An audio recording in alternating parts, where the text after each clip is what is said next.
নমস্কাৰ।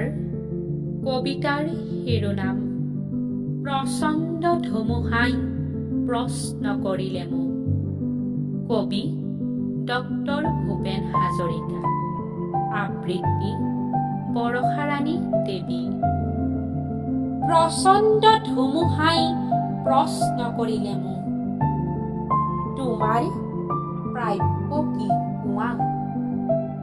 মনৰ দুৱাৰি মেলি নিৰ্ভীকভাৱে কলো, তোমাৰ শক্তিখিনি দিয়া।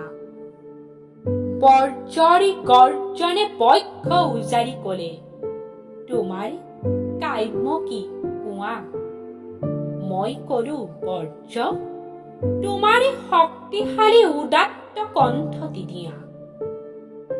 এদিন আকাশে কলে, জনৈক গীতিকাৰে অকণি আকাশ দেখো মাগে, তুমি কিয় আজি বাৰু কম্পিত কণ্ঠেৰে মাৰিছা সৰ্বাকাৰ সত্তা? মই কলো, তুমিয়েইতো কৈছিলা ৰাতিপুৱা, যিমানেই বিলাই দিবা সিমানেই মহান হবা, তাৰে নাম সঁচা উদাৰতা।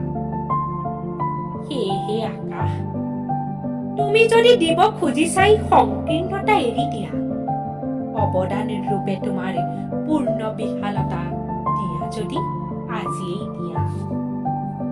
মহাকাশে দিলে মোক বিশাল দৃষ্টি আৰু ধুমুহাই প্ৰচণ্ড শক্তি, বৰ্জই দিলে মোক উদাত্ত কণ্ঠ আৰু দিলে সাহসৰ যুক্তি। বৰ্জৰ কণ্ঠেৰে ধুমুহাৰ শক্তিৰে গীত গাই কপাম দিগন্ত। দানৱৰ সমাজতো গাম মানৱৰ গীত, কলিজাৰ সঁচা হৰ্ষিত। মোৰ মূৰ্খ মানৱক জীৱনৰ বিদ্যুৎ কিঞ্চিতো যদি দিব পাৰো, আকাশ, ধুমুহা আৰু বৰ্জক তাৰ বাবে শতবাৰ প্ৰণিপাত।